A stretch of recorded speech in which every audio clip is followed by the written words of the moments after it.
Welcome to Stories de la Frontera. I'm Laura Castaneda. The brutal murder of a little girl in Tijuana more than 65 years ago marks the beginning of a modern border tale. It's a story of faith, mystery, and controversy. The man accused of the killing, a Mexican serviceman called Juan Soldado or Juan the Soldier, was found guilty of the crime. His sentence, death by execution. Today, strangely enough, thousands of people on both sides of the border flocked to his gravesite to worship him. It was 1938, and Tijuana was a typical border community of 19,000. The quiet town was quickly flourishing into a thriving community of commerce by day and a risky nightlife after sunset. But on February 13, 1938, things changed. The residents of Tijuana were shocked when 8-year-old Olga Camacho of the well-respected Camacho family was raped and murdered. In life, Olga had been a pretty green-eyed girl who was as comfortable playing with her dolls as she was listening to a sermon in church. What's more, her family lived in the heart of the city, which happened to be where the army fort was located.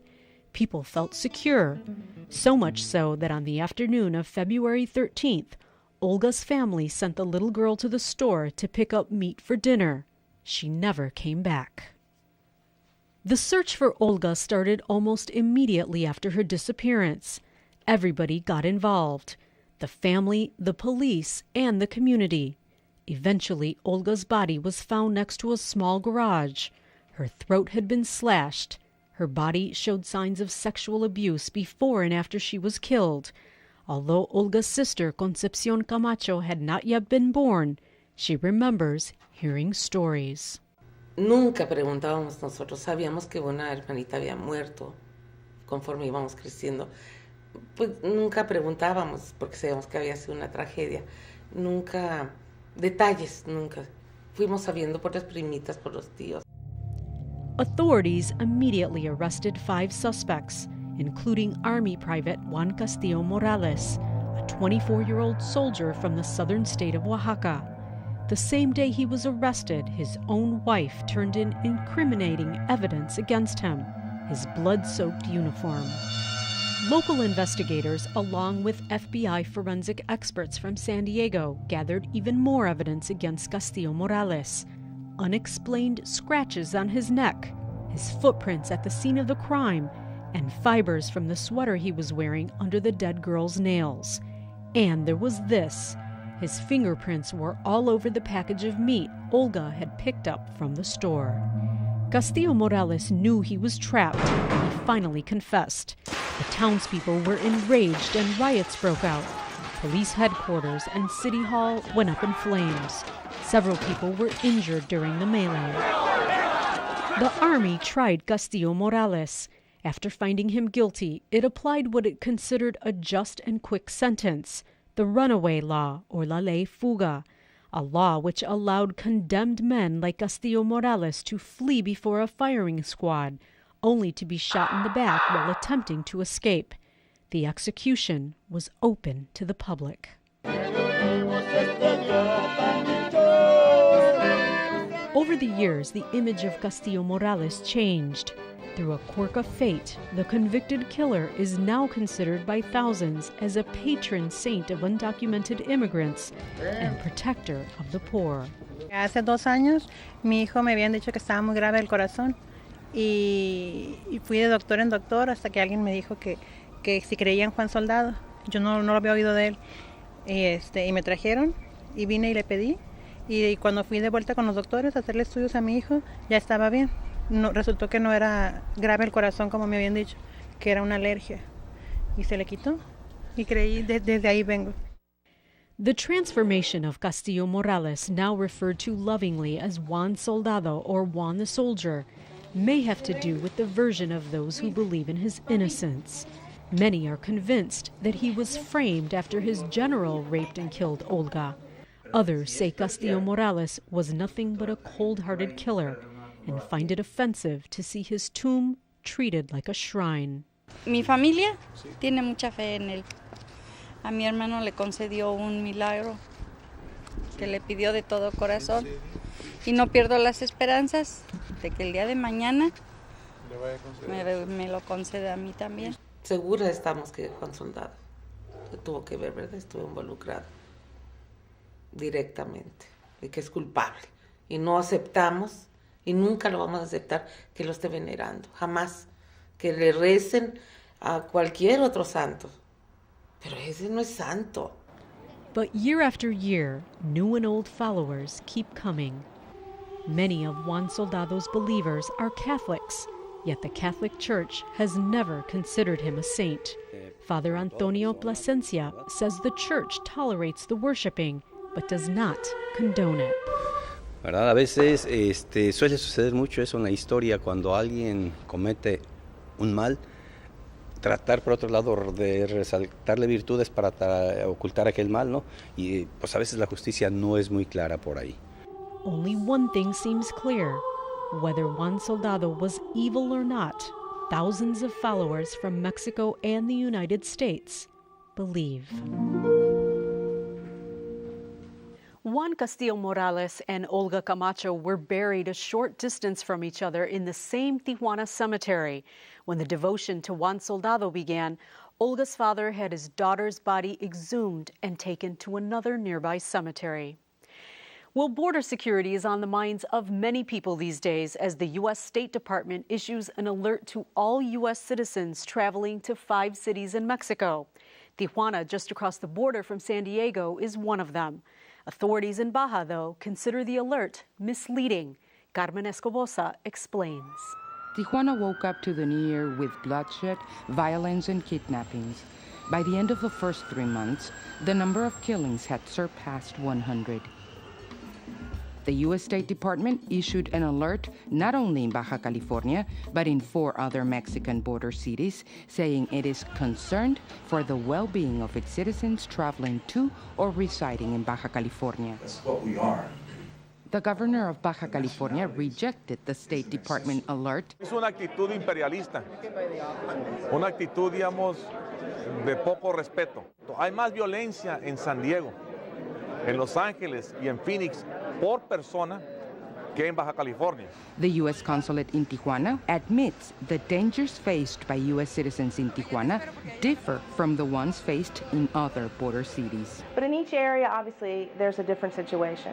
In Nuevo Laredo, for example, on the Texas border with Mexico, they have seen a rather alarming number of kidnappings that they feel are directed at American citizens.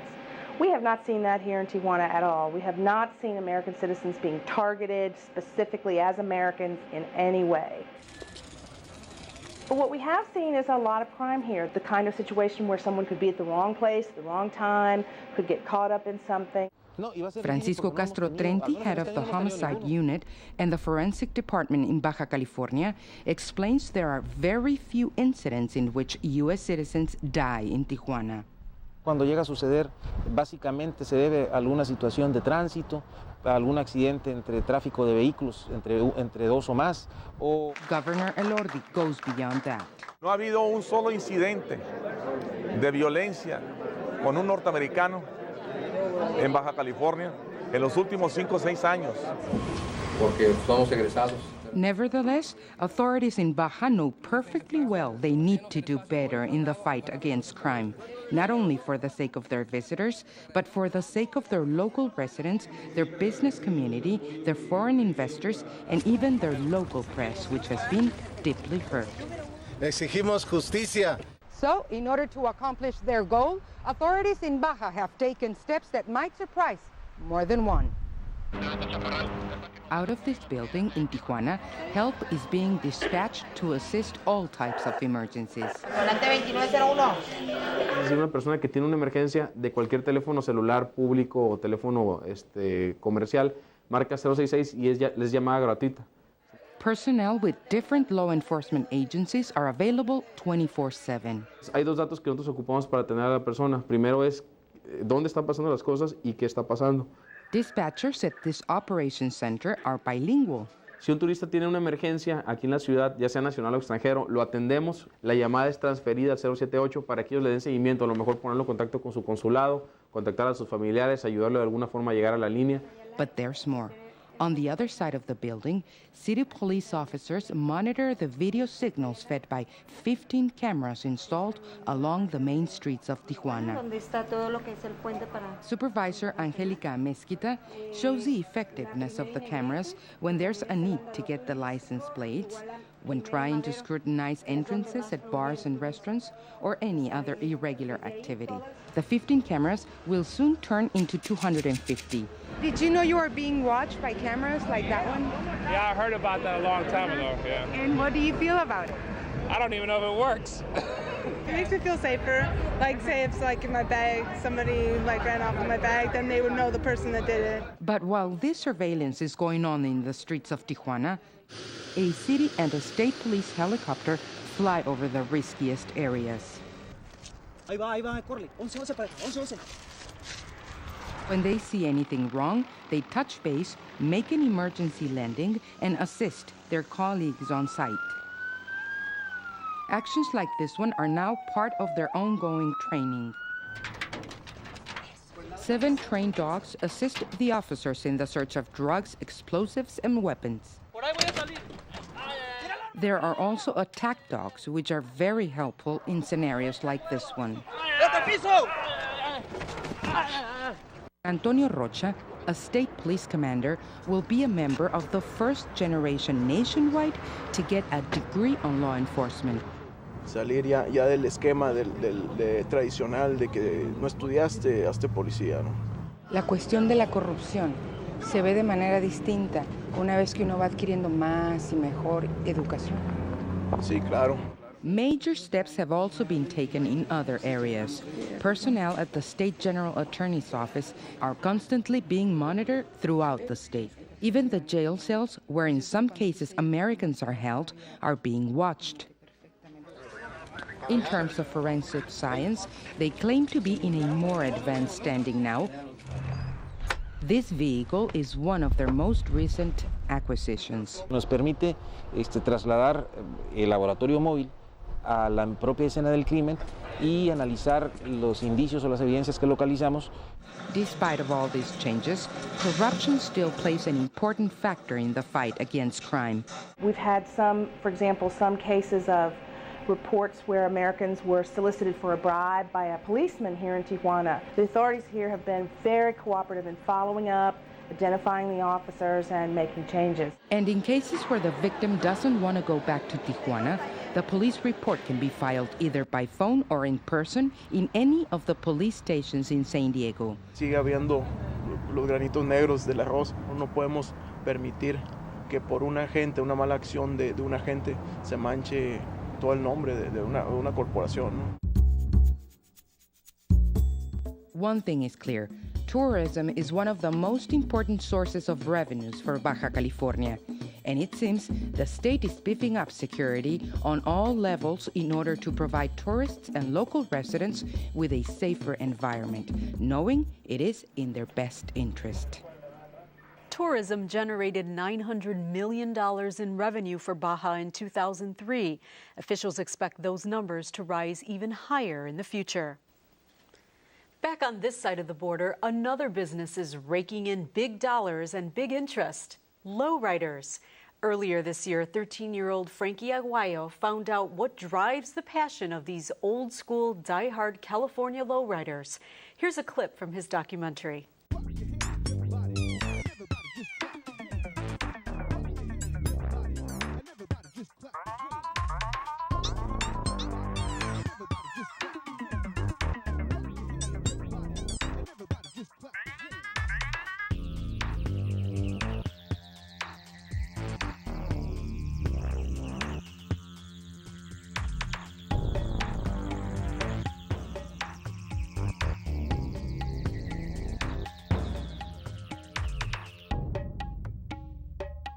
My name is Victor Cordero. I've been doing what I do for 13 years. I started by painting cars, and I got a little bit more into the custom paint job, doing graphic work, airbrush striping, and I liked that better, so I pretty much left painting. About 13 years ago when I started on my own car, working on my own car, and from there people saw it, liked what they saw, and took off. My first car, I was in 11th grade. I was in 1981, by my first car. And ever since then, I've had a lowrider.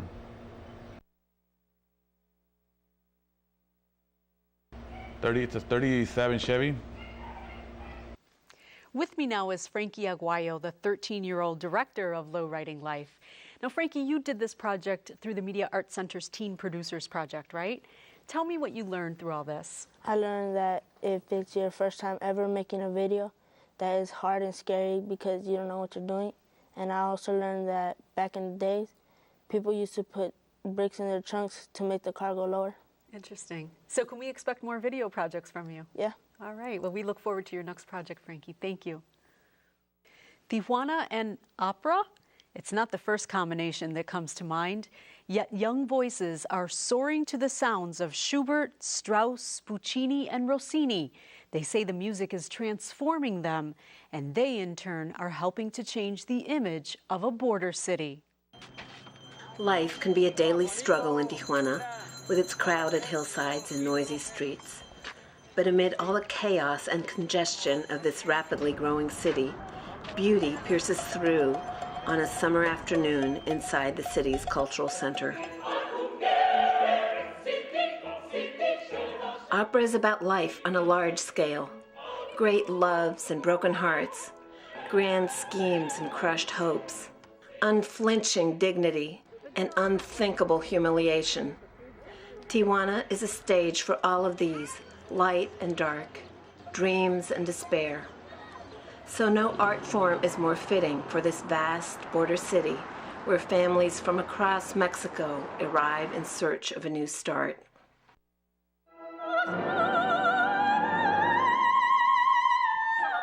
A graduate of the Manhattan School of Music in New York City, Tijuana-born Monica Abrego grew up in Colonia Libertad. When I was 18, I went to the conservatory and I met this wonderful teacher, Mary McKenzie. And she is the one who introduced me to this opera world.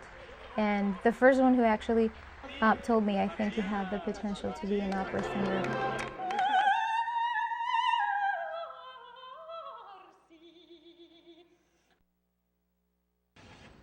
Javier Carrillo's family lives in fast-growing eastern Tijuana. Here, the traffic is loud and the air is dusty. Javier grew up listening to his father sing Mexican ballads. Before long, Javier too was picking up a guitar, playing for change in city buses. Then one day, a friend led him to the Baja California Orchestra's conservatory, and Javier became hooked. In a way, through music, I bring out what I have inside. Through art, through singing, I hope to show how man can get away from many difficult situations in life. Javier is one of a new generation of young singers whose names are not yet in lights. They are young men and women who dream their voices will carry far beyond the border. Antonio Gonzalez, director of the Angela Peralta Chorus in Mazatlan, spent several months in Tijuana last year rehearsing the chorus in Donizetti's Don Pasquale. Tijuana is full of talent, of young people who have great potential. But Gonzalez says that potential must be nurtured with discipline and support. They have yet to change the opera world, but they are having an effect on Tijuana. The city now has a cafe devoted to opera, which last year hosted its first street opera festival, drawing thousands of people to Colonia Libertad. And the Tijuana Opera celebrated its 5th season in 2004 with a production of Don Pasquale, as well as an adaptation of Rossini's Barber of Seville, where Javier drew laughs as Don Bartolo.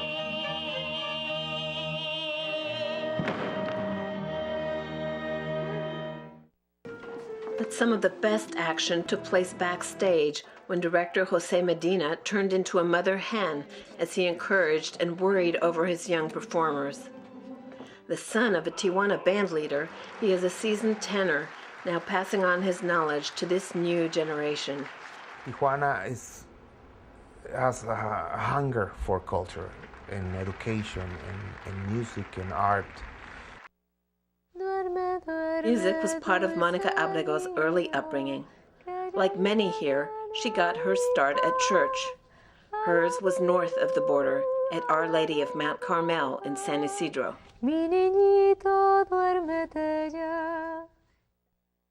Today, she remains in New York and is striving for a career as an opera singer. But she came home to Tijuana last summer to play the female lead in Don Pasquale. I'm very proud to be from Tijuana. People ask me, what's going on in Tijuana, you know? And I said, well, it's not really Mexico, it's not really the States, it's just, you know, it's a border.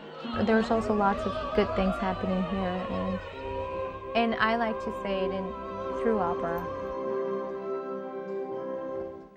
Tijuana is getting ready for its second annual Street Opera Festival this summer.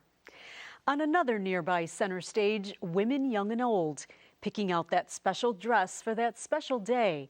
Forget the mall. There's one place in National City where generations of girls from both sides of the border go. Jody Hammond visits this thriving business run by sisters who like to keep it all in la familia. Even big girls get to play dress-up at Casa de Novia, a South Bay landmark on the corner of 20th and Highland in National City. The four Hernandez sisters have been in business since 1973, catering to the tastes of customers from both sides of the border. I think they're loyal to us because of the service that we give them. Virginia Hernandez Guerrero is one of the reasons customers are so loyal to Casa de Novia, which means bride's house in Spanish. Las Hermanas Hernandez were born in Mexico but raised in San Diego. They sell formal dresses for first communions, girls' 15th birthday celebrations known in Latin America as quinceañeras, and of course, weddings. It's coming like to a family house, and it's a very special place that you could get beautiful dresses, beautiful things, beautiful flowers. Often these are items you wouldn't be able to find elsewhere in San Diego. This is a cord, it's a lazo, and it's two rosaries attached together. And one rosary goes over the bride's head, and the other one goes on the groom's. Special rosaries and Bibles are available too, as well as arras, 13 coins in a small box symbolizing the groom's commitment to provide for his wife. Josefina Hernandez is considered the boss since she started the business in 1972. She's most at home working with flowers. In Mexican weddings, they use more artificial flowers.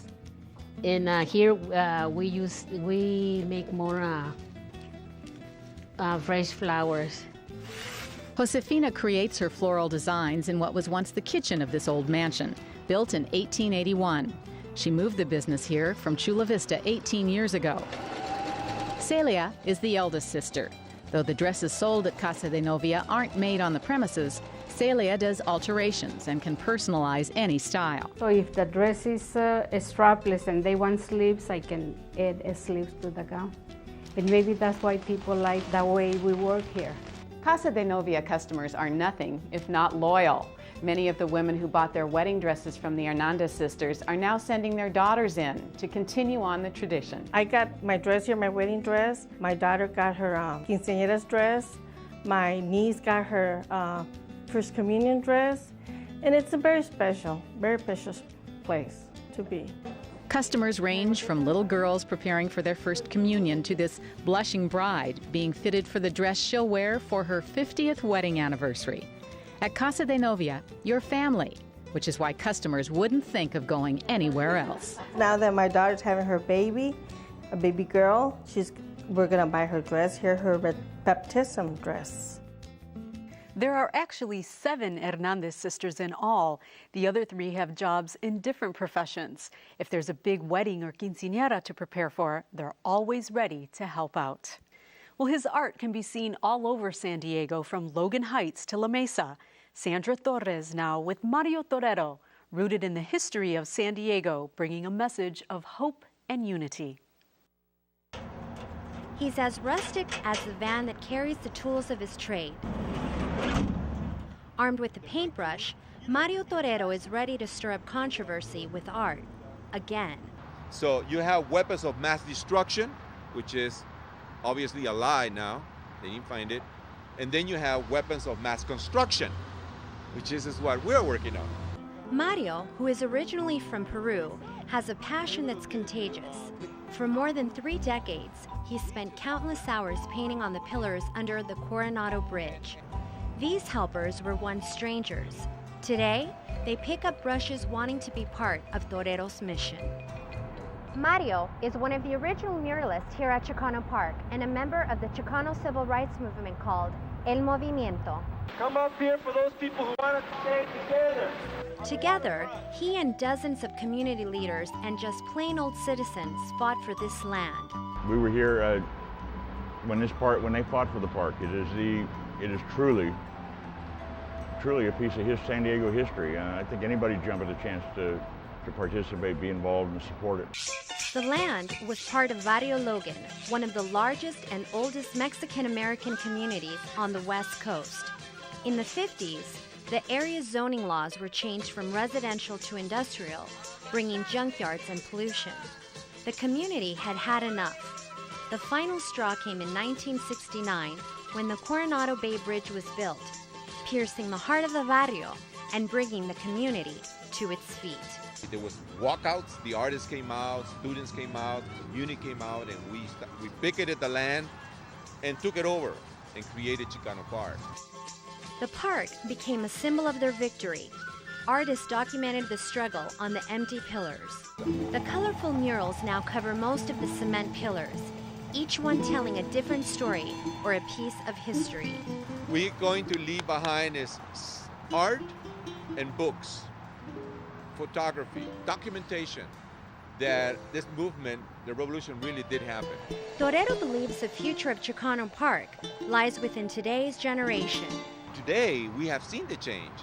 It's a very beautiful and peaceful place. The community has been uplifted. For Mario Torero and his fellow artists, Chicano Park remains a work in progress. But this time, Torero and his followers have colorful, rich plans for the empty, dark, cold pillars they call their canvases. Mario plans to travel to Barcelona, Spain. He says he'll deliver a handful of earth from the park, along with a heart full of passion. Gracias for watching Stories de la Frontera. Until next time, hasta la próxima.